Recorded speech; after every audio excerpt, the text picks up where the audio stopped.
Right, to summarize what we learned about Haskell. Yeah, it's a program. So what is it? It's a functional programming language, and that means compared to the regular imperative languages where you give commands, this is instead like similar to mathematical functions where you have functions that gets evaluated. It is a lazy language, which means that of all your language, it only actually does the things that is explicitly necessary, right? If you create a list like this, it doesn't actually, right? If you want to do something with number 4 on the list, it doesn't care about anything else. It only looks for the number 4 in the list. While an imperative language would iterate over the list and check everything, right? Kinda. Right, it's statically typed. This I got a little bit confused about, but it's that... Alright, the compiler knows which piece of code is a number. Alright, right. It's...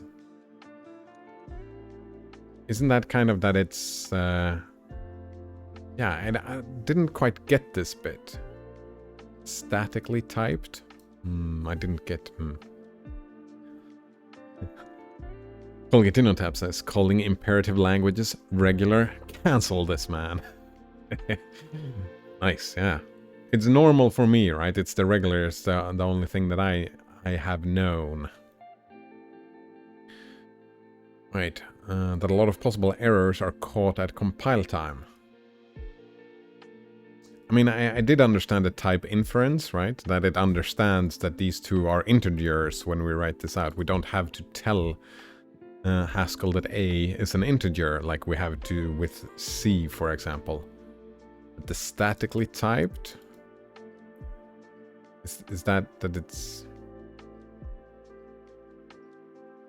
I guess if it becomes a thing, we'll learn about it. Alright. What we need to dive in, yeah, we did install the Haskell platform from this link, hackage.haskell.org/platform. We just download GHC and we did that.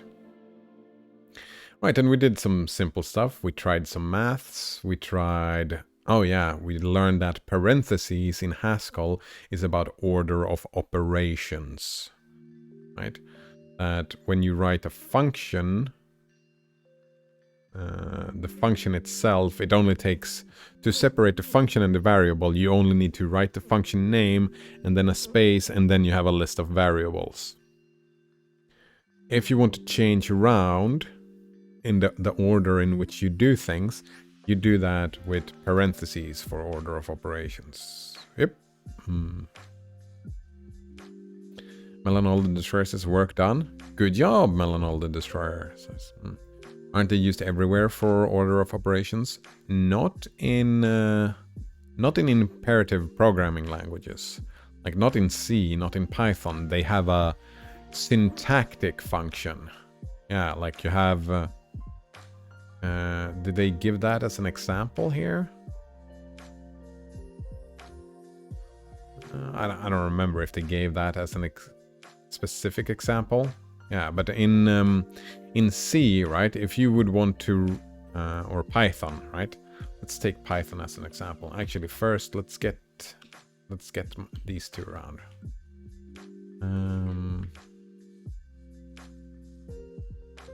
Right, in Python, you would write, wait. Right, if we just write this function, in Python, it would look like this. Oops. Those would be the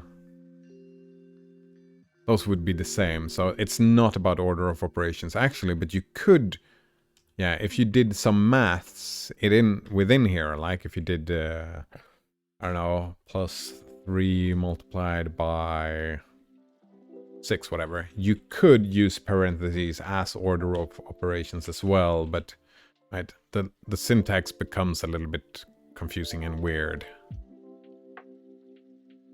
In Haskell, you only use it for the order of operations, I think. That was my understanding. Volgitunotab says, for now at least. Yeah, exactly. Later they teach that parentheses are a scam. Wait, is it a scam? Oh no. What are you planning on developing with this language? I am not planning on developing anything. I'm just planning to read some more of this this book today, and probably tomorrow. That's the only plan I have. I just want to learn about functional programming. That's the only thing I want, yeah. Alright, and then you're typing some stuff out. Yeah, order of operations, that's fine. Exactly. For now. Right? This is another version where you can use suck9 and change the order of operations around, right? Wait, are these equivalent? Yeah, these are equivalent, but we could change it around to not be equivalent.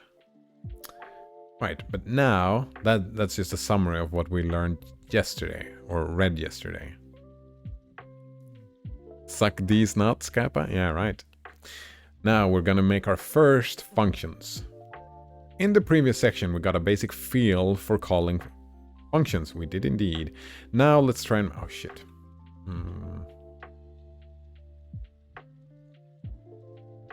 Right, a little bit bigger. Boom. No, a little bit. There it is. Right, in the previous section, we got a basic feel. Open up your favorite text editor, Vim, it's right here, and punch in this function that takes a number and multiplies it by 2. All right, we'll write our first function. Right. Wait, oops, I forgot to press insert. Double me is a function. Right, x plus x. Whoops. Right, this is a function where we take x and we double x. Is that it? Alright, so name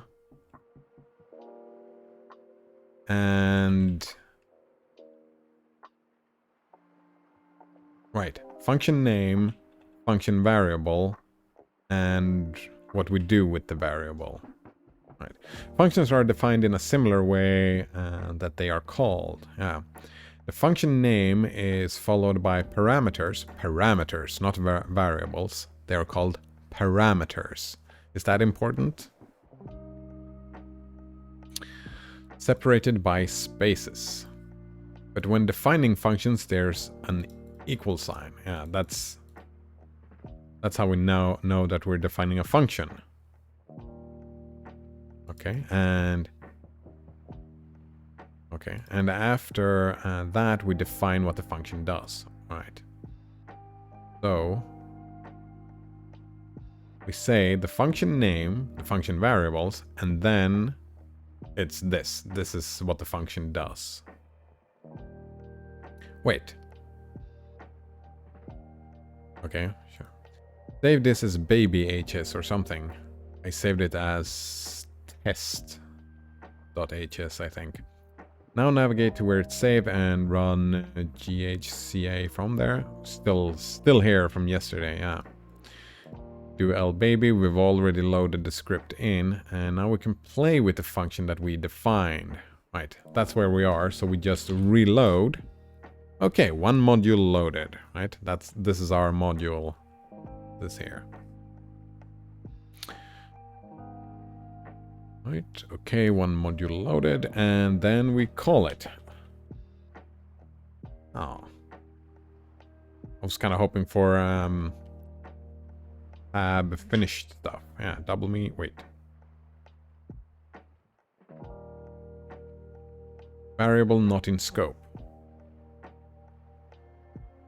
Why did that not work? Did I misspell something?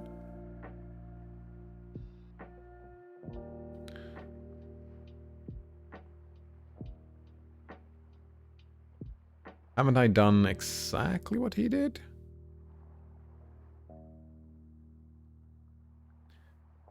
But it is called a variable, and it's not in scope.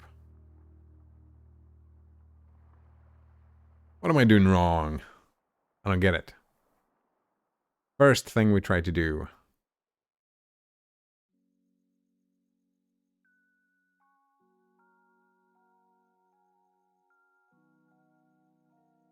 To me, it looks exactly the same. Am I missing something? Probably missing something. Right, I still don't know what these arrows mean. Wish we would have come to these soon enough. Right, interactive 5.1 variable is not in scope. Double me. You save it? Did I not save it? Maybe I didn't. That would be... Thanks for looking out. Let's try that. Reload. Yeah. Yeah, we didn't save it. Thank you, Colgating on tap. That's such an easy mistake to make, eh? Now we do double V9, and now it works, yeah. And we take 9.9, and it works with floats, and it works with integers because of the type inference. Yeah, we don't have to define the type, but it becomes defined when we run it. It means it takes parameter of type T0 and return value of its type T. Variable not in scope. Wait. Yeah, I don't know what type T0 means. Is that a non-type?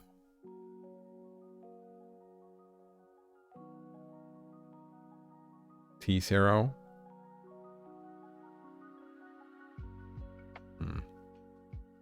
Because plus works on integers as well as floating point numbers, anything can be considered a number, really.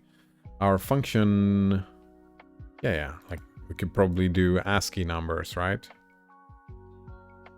Right. Our function also works on any number, yeah.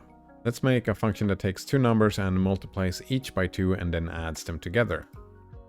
Right, so we take double us.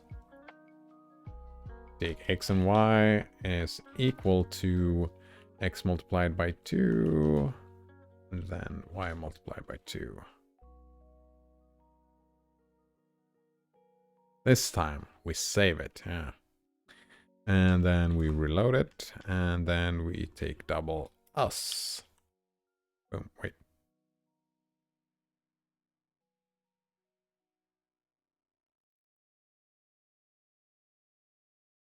Oh, right. I gotta have two things.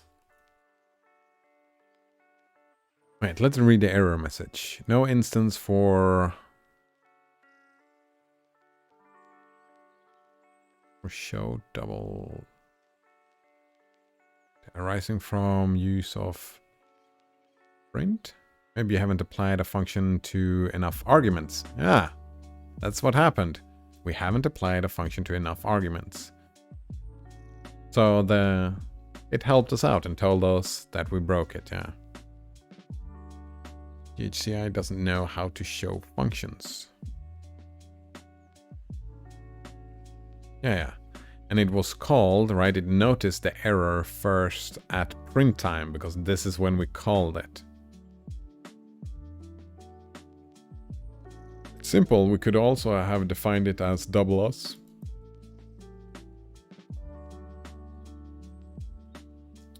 Wait, I wonder, since we're doing order of operations, does it become more readable? What do you think? Could we have done it this way? Just to make life easier?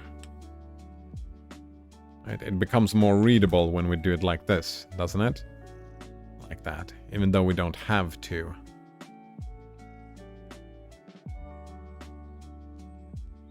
Maybe. I don't know. Alright, we could have also have defined double else as adding them all together like that. Yeah, testing it out produces a pretty predictable results. Yeah, remember to append this function to the file and save it. And then do the load baby. Or just reload like I did. Yeah, reload all of them. That's quicker. And that works, and we can... Wait, we can put them both together like that.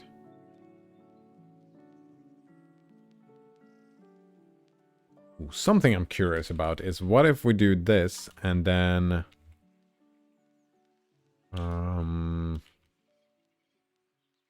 what happens now? It doesn't do anything.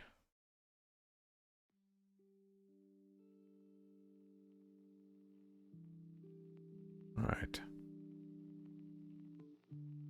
Because it thinks that this... Oh, right. For it to work, I would have to do this. No, it still doesn't work.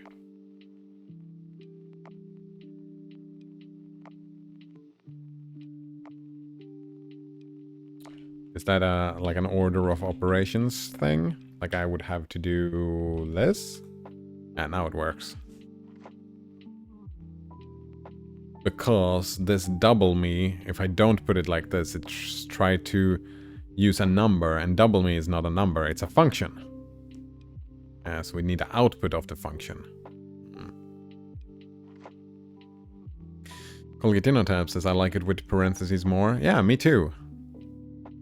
It's a little bit of extra typing, but it's easier to read. Easier to read indeed.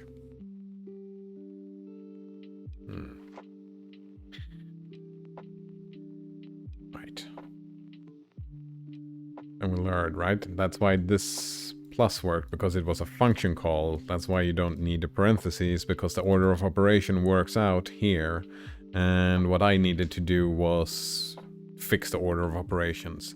Because double us takes 2 variables. Right, so we need to feed it 2 variables. Right, my thinking is... Yeah. No, that's how it works. I can't just call one function and then call another function on the same line. Like that would be weird. Oh, you like it more without? Oh, right. You like it without parentheses more. You do? Right.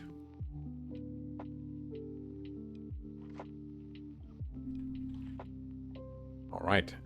Shouldn't it really be like this? That's the way he... No, he did it like that. Right. He fixed the order of operations by using white space to do the exact same thing that I did with parentheses. But I think this is... I don't know about this.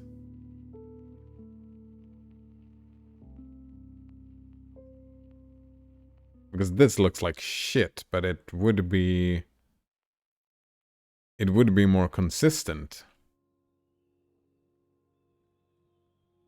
I don't know. It doesn't really matter. To each their own, right? To each their own. I remember seeing someone talking about how to write these things, and talking about when you have long files and you're looking for something specific when you're searching for it, that you would want to make sure that you stay consistent. Right? So, like if you're doing math, you take one variable and then the function, the infix function, and then the other variable. And we are not being consistent, even within this function, right? We're not being consistent. Or should we have that multiplication is always close, no white space, and plus and minus is always with white space? It feels like difficult to work with.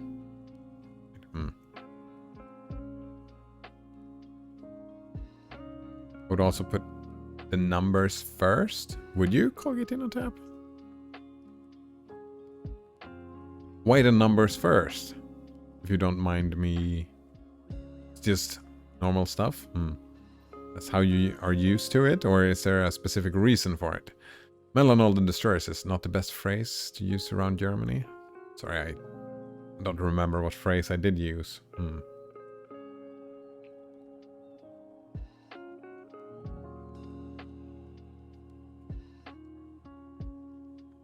Right, this looks fine.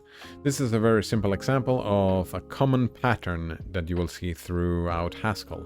Making basic functions that are obviously correct and then combining them into more complex functions. Right. So instead of doing it this way, we would, instead of having the number at all, we would have...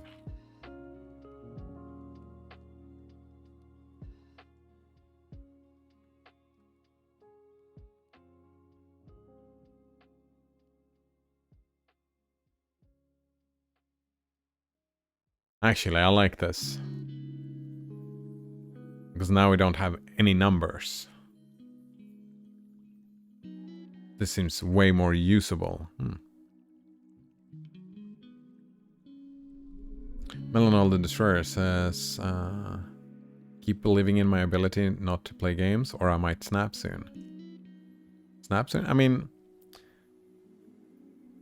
it depends on how you snap, but I mean, you could snap without playing video games, right? You could snap without being a danger to yourself and others, right?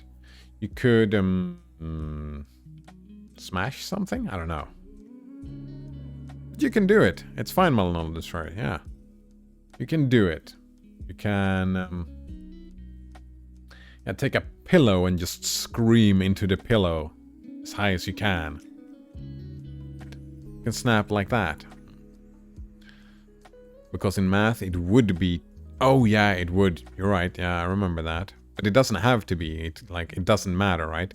It could be 2x and 2y because that makes more sense from a normal language, right? 2 x's, it kind of sounds like that, but x is 2 sounds weird, so yeah.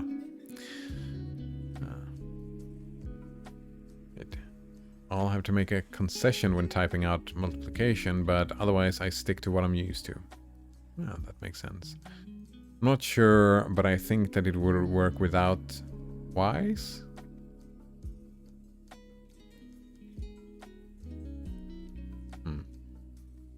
Snap like installing a game. No, do something else. Yeah, do something else instead. Right, if you want to install a game, it might be like something I did was to... I mean, I'm not trying to be rude or like telling you to fuck off, but just turning the computer off, right? If you turn the computer off, it takes a lot of work to start installing a game. And what I did, right, I was still gonna use my computer, but I uninstalled all the games, I uninstalled Steam, I uninstalled all those things, right? Gotta uninstall, get rid of them. Yeah, get rid of all of them. Yeah. Colgatino tab says double us is double me x, double me, and then nothing.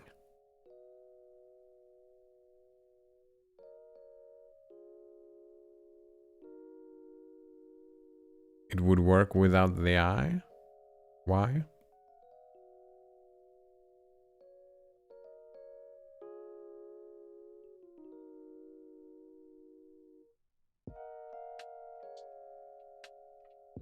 That looks weird. Why would you write it like that? That seems like it's just an extra confusing way to write it. This, right? You see, it's straightforward. Double us with double x and with double y. It's super straightforward what we're doing. If you just remove the y from here. I love the smell of napalm in the morning. What would be the benefit? No benefit. It would just be confusing. Alright. This way you also avoid repetition. What if some mathematicians figured out that 2 is actually 3 and you had to change your program? Exactly. Yeah, you don't have to have any numbers in it. I love that. You could just redefine double me to be x plus x plus x, and since double us calls double me, it would automatically work in this strange new world where 2 is 3. Exactly. Functions in Haskell don't have to be in any particular order, so it doesn't matter if you define double me first and then double us, or if you do it the other way around. Yeah, because it's a lazy language. Right? The actual, right? it doesn't read any of this stuff into, right? When you start, like other languages, imperative languages, you go through and create all the functions, and then you invoke them. But in Haskell, since it's lazy, the function gets invoked when it is called, kind of. Spoiler, mathematicians won't. Oh, that's such a spoiler. Oh man. Spoiling life for me. Predicting the future. Right. Now we're going to make a function that multiplies a number by 2, but only if that number is smaller than or equal to 100. Because numbers that are bigger than 100 is big enough as it is. I agree with that, yeah. Alright, so let's double a small number then. Alright. Double a small number. Pretty good function name. Small is arbitrary, but sure. Right. It's equal to... Ooh, white space. Does white space matter? Well, let's try this out. Right, if x is smaller than 100... Well, actually, no. Try it this way. Does white space matter? Right. Then x... else x times 2. Wait, really? Don't we write else x plus x? Yeah, so we don't have to have any numbers. And then we reload. Does it work? Ah, nope.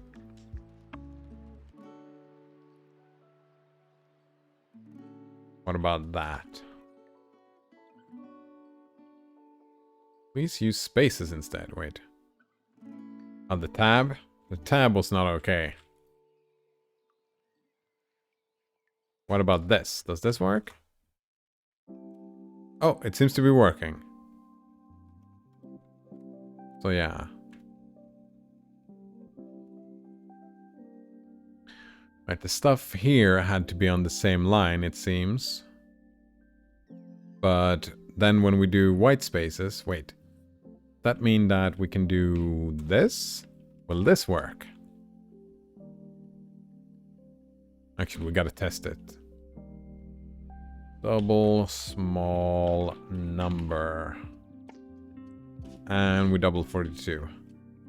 Yeah, it works. Wait, I need to double check this just to make sure. Are we sure this is not working? Oh, shit. Yeah, no. There we go. Can't write fx. What do you mean? Oh, right. I can't write it like this. Yeah, no, it has to be a white space. I was just curious if the white space had to look a certain way. Right? Since we have a white space here, this white space can be whatever. Well, not whatever. It can be a space and a new line. It cannot, however, be a tab. There has to be a white space. And I guess the way people would... Wait. And if you want it like this... That doesn't work, does it? Yeah. Please use spaces instead. So no tabs. Why no tabs? That's confusing. Because the syntax here becomes a little bit weird, doesn't it? Right. He did it like this. But we can't use tabs, so that we would have to do, well, I mean... We could do... I mean, this is a lot of work using spaces. Try it with tabs anyway. Oh! Wait, didn't it stop it? Right. Compiling, interpreted, warning, tab, character found here. And in 21 further locations, please use spaces instead. Oh, so it works, they just don't like it. Is that what happens? Because it says, okay, one module loaded. So it works, they just don't like it. That's weird. Why wouldn't they like it? Yeah, it works.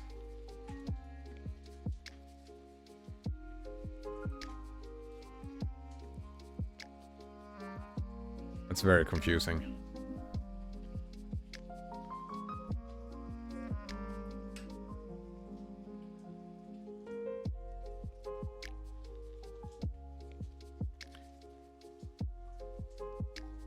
What about doing this? Will this work?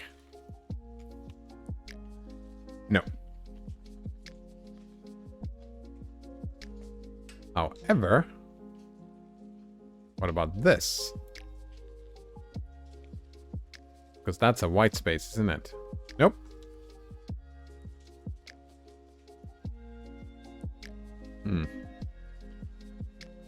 Right, so name variable. No, they didn't call it variable. Well, what did they call it again? Is it okay to call it a variable? Something on P, right? They called it something on, like, whatever.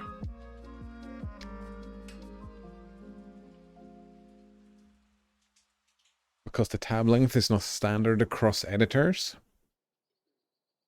Yeah, it's not standard across editors, but why would the... Why does the compiler care about that? Why does it care? Couldn't it just say that, yeah, white space, new line is fine, space is fine, tab is fine? I mean, it does that. I mean, it does say that. It just says that for some reason... Oh, right, it disappeared. For some reason... Wait, what did I do now? Oh, I forgot to...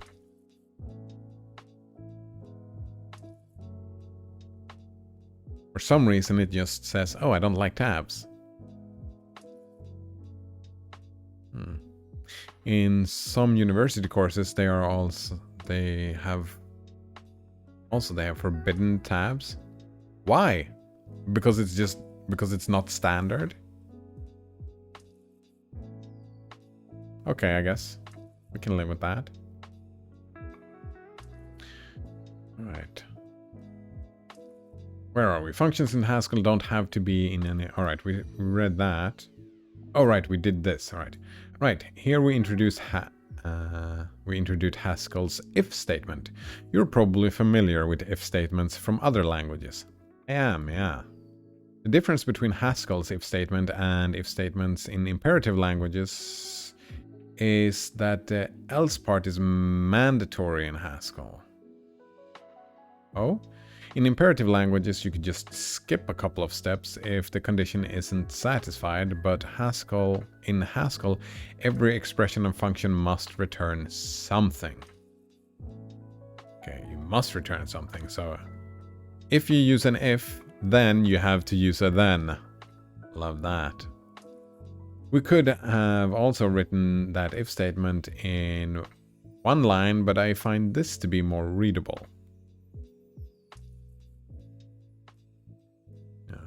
Another thing about the if statement in Haskell is that it is an expression. Right? An expression is basically a piece of code that returns a value. Right? 5 is an expression because it returns 5. 4 plus 8 is an expression. X plus y is an expression. Right? So we express something. An expression just gets a value, right? Because it returns the sum of, yeah. Because the else is mandatory, an if statement will always return something, and that's why it's an expression. Because every expression has to return something, yeah. Their system gives a message, tabs are evil, use spaces instead. Nice, I like that. Before they let you... and they let you use either tabs or spaces, but you couldn't mix them up. Right, and it's better to just make sure that everybody does the same thing, right? That makes sense to me, yeah.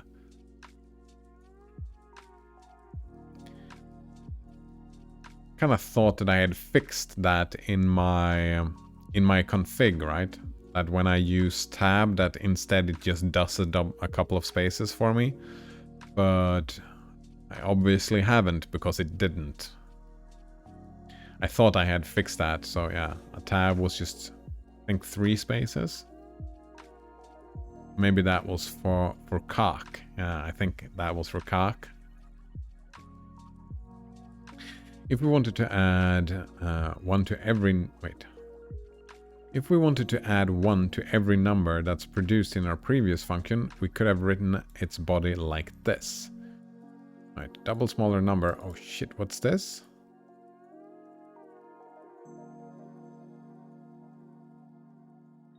Do I know why this is here?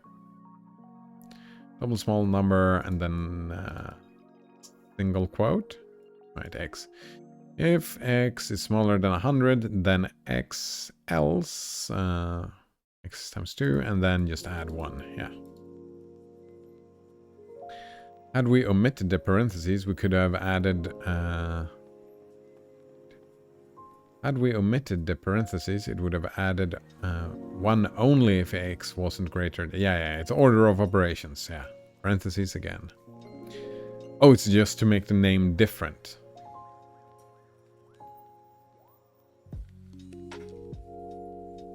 That's a weird thing. Oh yeah, here we go. Note the single quote at the end of the function name. That apostrophe, alright, it's an apostrophe, doesn't have any special meaning in Haskell syntax. The answer already here. Yeah. It's a valid character to use in a function name. We usually use the apostrophe to either denote a strict version of a function, one that isn't lazy, right? A non-lazy function, or a slightly modified version of a function or variable. Okay. So usually people use the apostrophe to denote that there is something special with this function.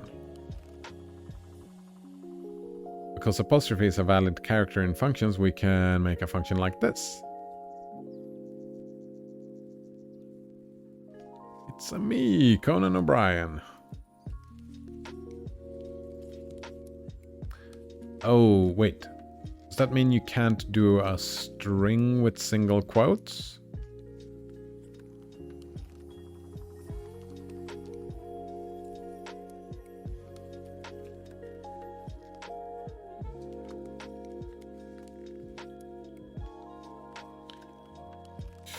Syntax error. Perhaps he intended to use template Haskell or template Haskell quotes. In the template Haskell quote... Wait. What's happening here? Let's do that one more time.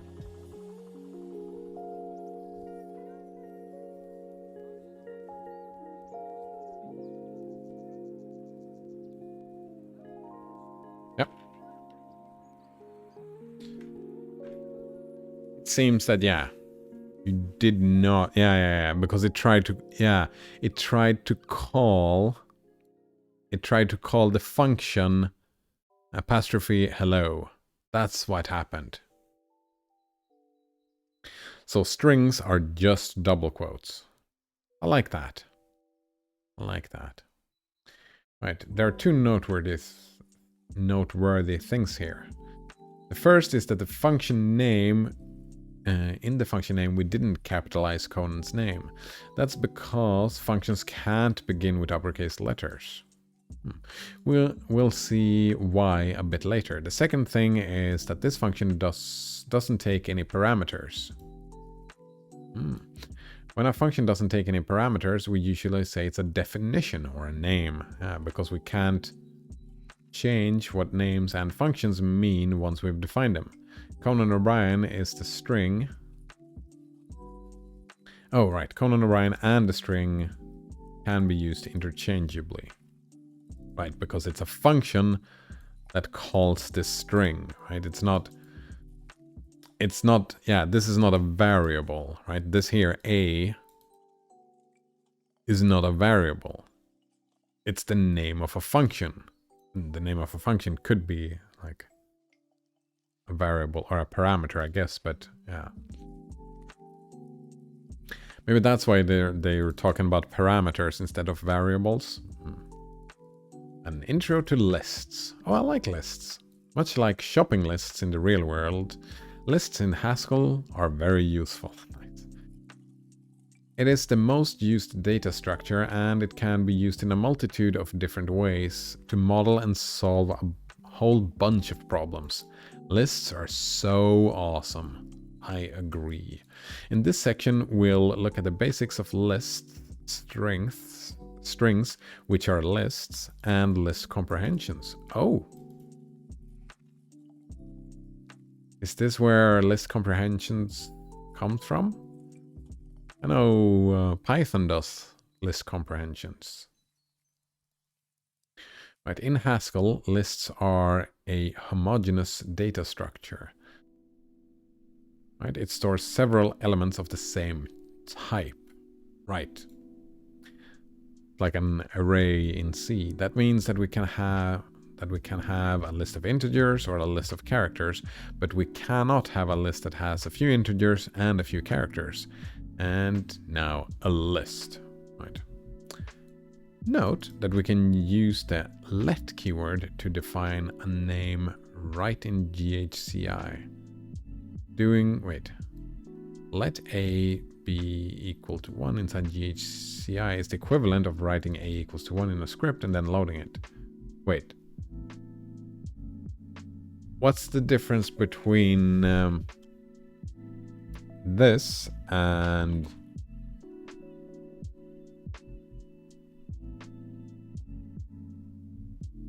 what's the difference?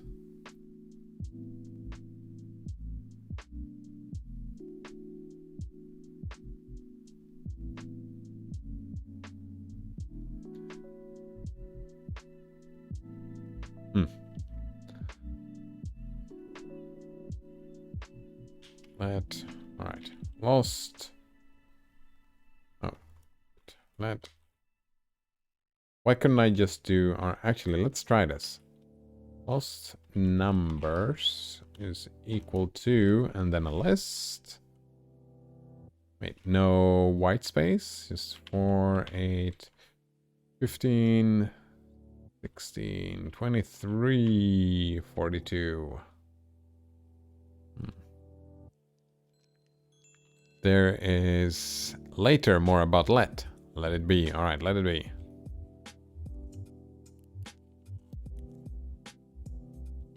Most numbers. For now, it just works. Yeah, for now it just works.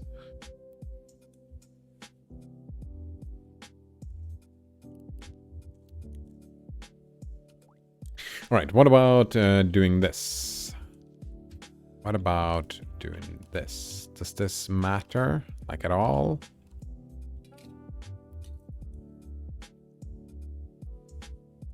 Did not matter. But they usually, they don't put the white space in there. As you can see, lists are denoted by square brackets, and the values in the lists are separated by commas. If we tried a list like 1, 2, A, 3, B, C, 4, Haskell would complain that characters, which are, by the way, denoted as character between single quotes. Oh, right. That's why you have single quotes. That's weird. Strings are double quotes. Characters are single quotes. That's confusing. So what if I just want to do a character? An apostrophe. Right. Speaking of characters, strings are just like lists of characters. Hello is just syntactic sugar for list of hello. Because strings are lists, we can use list functions on them, which is really handy. I agree. A common task is putting two lists together. This is done by the ++ operator. All right. Plus plus. Adding two lists together. All right. Hello world.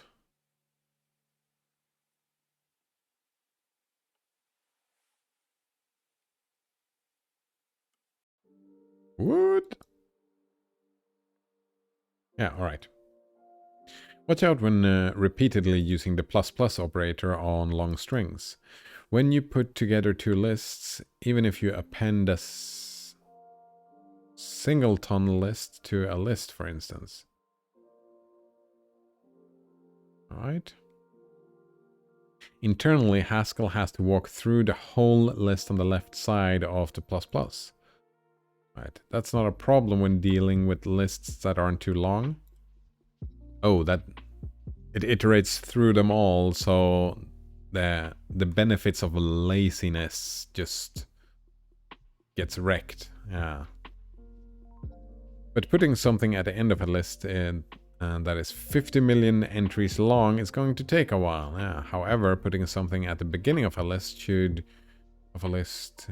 the colon operator, also called the cons operator, is instantaneous.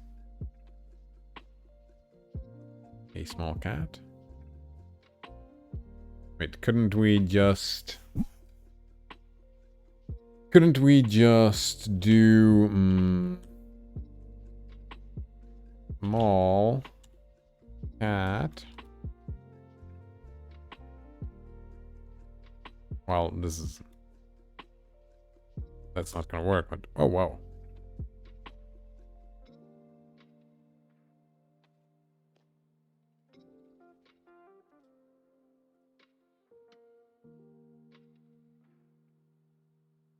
Couldn't match the expected type. Wait.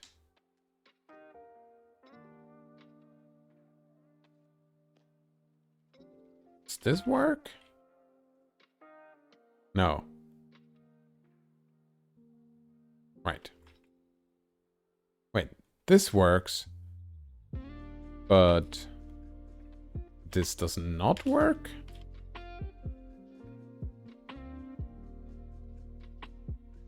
Couldn't match expected type character with actual type. Character, right. In the second argument of, namely A, in the expression small cat, in an equation for it, I'm confused. Why wouldn't that work? The left one is element, the right one is a list.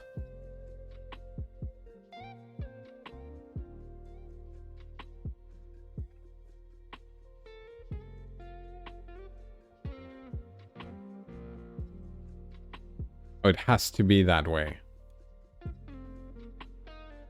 Right. Right. It's like the division thing, right? That's why you have an infix, because it's character list. It's item into the list. It's not list into the item. I get it. Right. Yeah, a character is not a list of strings. Indeed, yeah. We put the item into the list. I was just wondering, how do we put something in the end? Put something in the beginning becomes easy, right? Notice how the cons operator takes a number and a list of numbers, or a character and a list of characters. Yeah, whereas plus plus takes two lists. Even if you're adding an element to the end of the list with plus plus, you have to surround it with square brackets so it becomes a list. Maybe that's how it has to be, that if you want to add something on the end, it has to be adding two lists together. Right. 1, 2, 3 is actually just syntactic sugar for 1, 2, 3, and then into a list. Oh.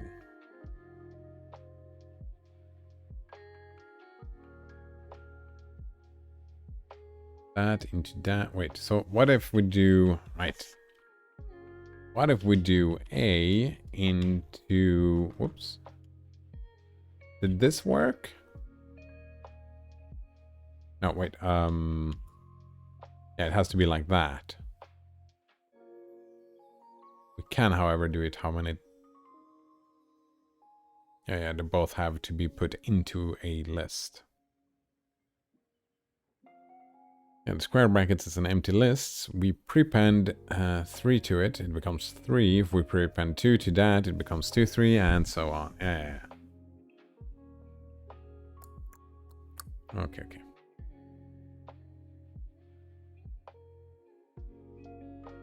Yeah, it would work if we did a list out of B, right? A string, yeah. If we made a list out of B, it would work. Yep.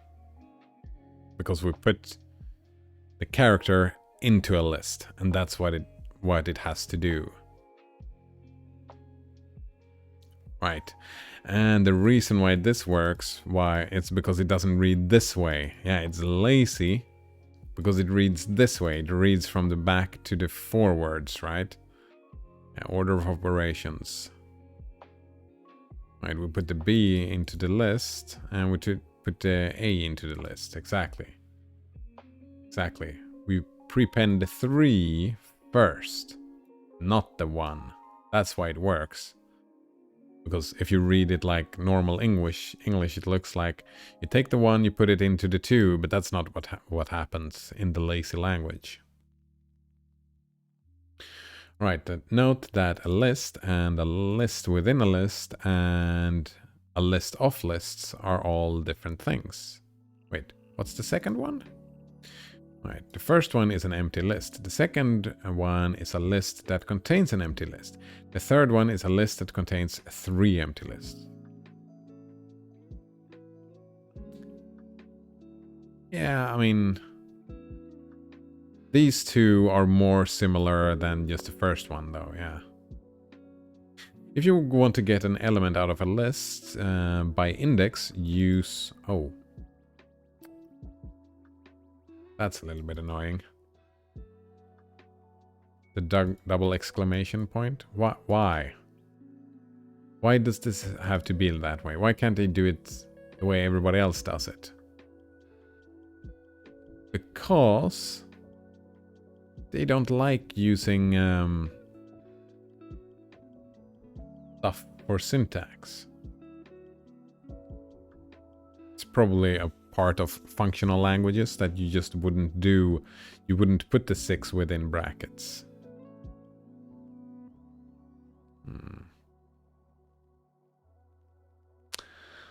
Right, but we take a list and then, oh man, that's the character T. This is one of those things that I will never learn, I think. But this is how you get an item from a list? No. You do so much. Because usually when you do a list and get something by index, you take list and then you put the index and we take the number 3.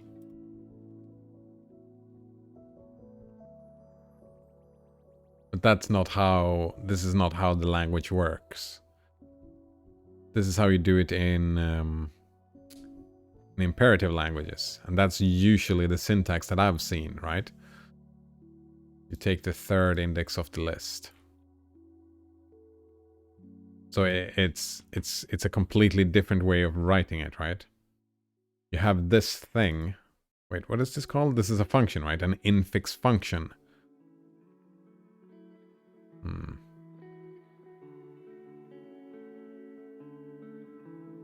But if you try to get the 6th element from a list that only has 4 elements, you'll get an error, so be careful. Oh, actually, what does that error look like? Exception, prelude. Right, index too large. Yep, exactly. It is a function. Indeed. An infix function. Special function. Since you want to use it so many times, you want to get that item from the list. This can also contain lists. They can also contain lists that contain lists that contain lists. Yeah, that we know. The lists within a list can be of different lengths, but they can't be of different types. Wait, so I can't have a list Right, so if I have lists of lists, they... Alright, let's double check this. Alright, I can't do a list of 1, 2, 3 and a list of A, B, C. That's what he was saying, right? Yep. So if I have a list of lists, they all have to be numbers. I just told you to be careful. I mean, I had to try, right? I had to know. I want you to blow up the ocean. Why? Because of reasons. Yeah, blow up the oceans because reasons. Right. Just like you can't have a list that has some characters and some numbers, you can't have a list that have some lists of characters and some lists of numbers. Exactly, yeah.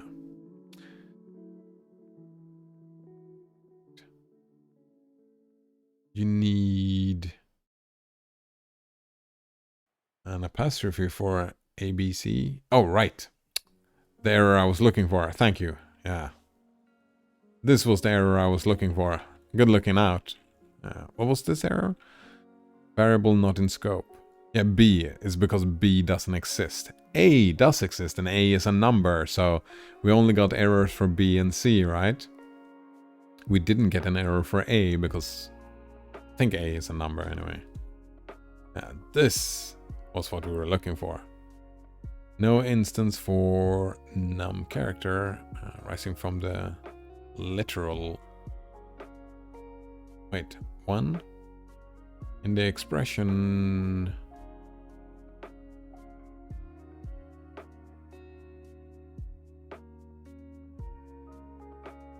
What is this?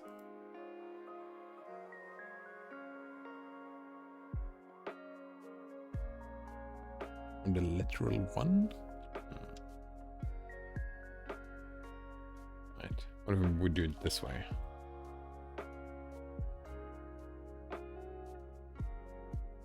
Is it just because the problem ends up happening here? This is where the problem starts? The error messages are a bit confusing to me still.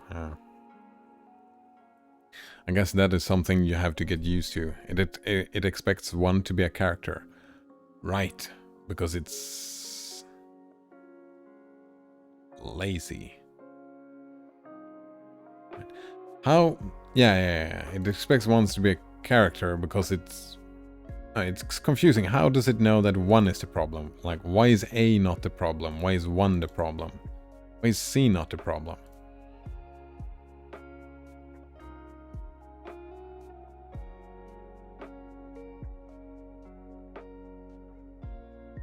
But yeah. I love the smell of napalm in the morning. Yeah, it's expecting this to be a character. It's just how it does things, I guess. This is what we care about.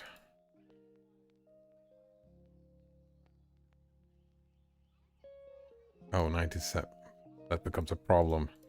What line we're in, but that becomes easier when we do it from a file, right? We find the file by this number. Right. List can be compared if the stuff they contain can be compared. Right, when using greater than or equal, or wait, is that smaller than? I don't remember. Greater and smaller than or equal to compare lists. They are compared in lexicographical order.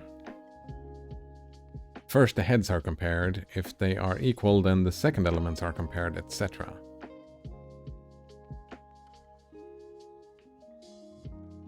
So 3 is bigger than 2. 2 is bigger than 1. 1 is bigger than 0. 3 is bigger than 2. 2 is bigger than... Wait. Oh, right. 2 is bigger than 2. 3 is bigger than 2, therefore it's true. 3 is bigger than 3, doesn't help. 4 is bigger than 4, doesn't help. 2 is bigger than nothing, and therefore it's true. I would have guessed that this would have thrown an error.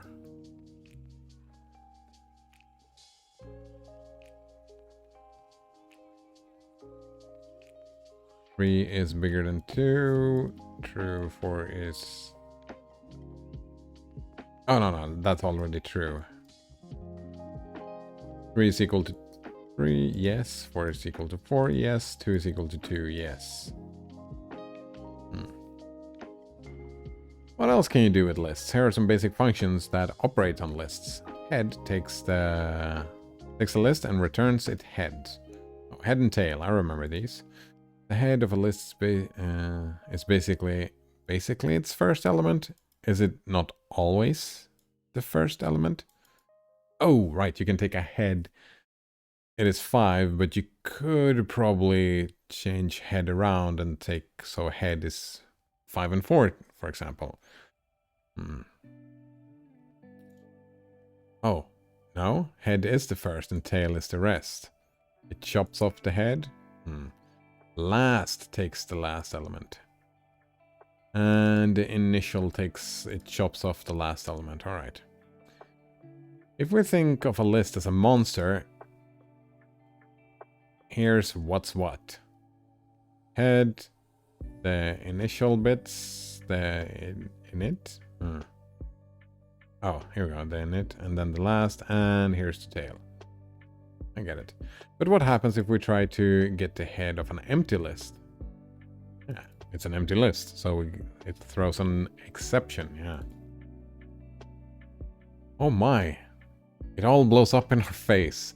If there's no monster, it doesn't have a head. When using head, tail, last, and init, be careful not to use them on empty lists.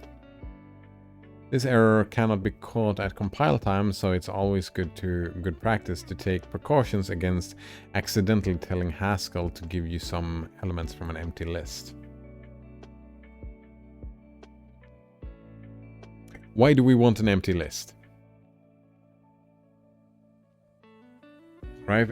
If we're supposed to be functional and not have... we're not gonna have... what's it called? Bonus stuff, right? Unwanted effects, whatever, right? Then why would we ever have an empty list? We wouldn't, would we? Right, as soon as we create a list, that list is what we have. And if we want another list, then that list would have... Colgatino types this because that is usually where it stops at when we go through a list.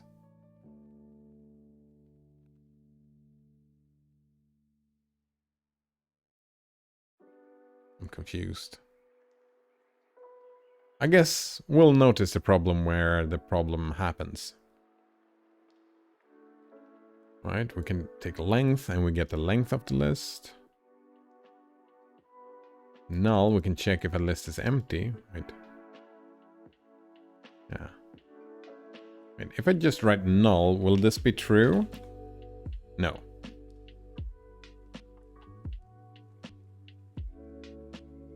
Yeah, we have to have something.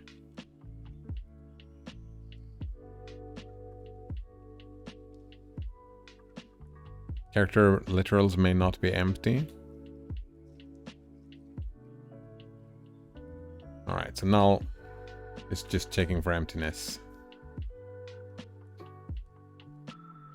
So probably a list, maybe some other data type as well can be null, but not a character, not a number. Alright, checks if a list is empty. Yep, reverses a list. Reverse! Nice. Takes... Ooh. Yeah, okay. Takes a number... Wait.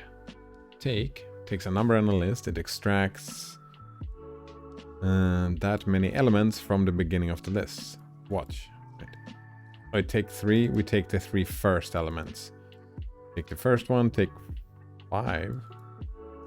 Oh, it still works? Even though there's only 2 elements? Okay. Take 0 and we get nothing. Let's see how, if we try to take more elements than there are in the list, it just returns the list. If we try to take 0 elements, we get an empty list. Do indeed. Take is nice with infinite lists. Indeed, yeah. It's like, yeah, creating a new list from just these many items, yeah. Drop does the opposite. Wait, drop works in a similar way, only it drops the number of elements from the beginning of the list. Yeah.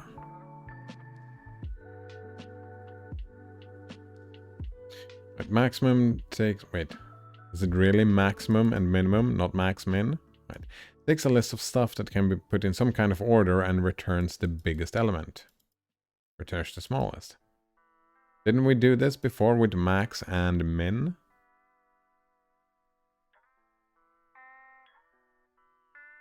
Yeah, no we did. I'm sure we did.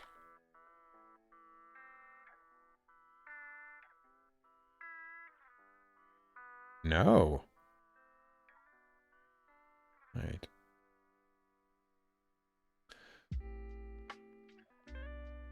No instance for show integer.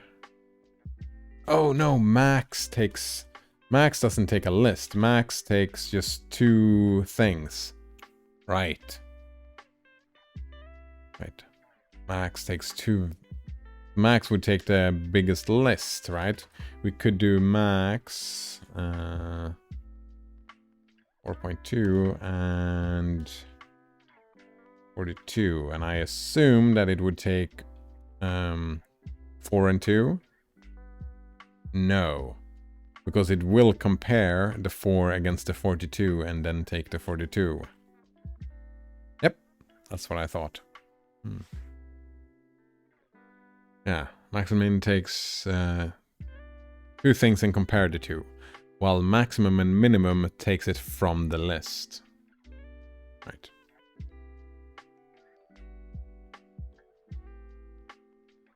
Not the same. Similar, but not the same. Right, sum returns the sum of the list. Product multiplies them all. Wait, what is this? Elem takes a thing and a list of things and tells us if that thing is an element of the list. Oh, this is true, yeah. Yeah. Is 4 in this list? Yes. Is 10 in this list? No. Right, those were a few basic functions that operate on lists. We'll take a look at more list functions later.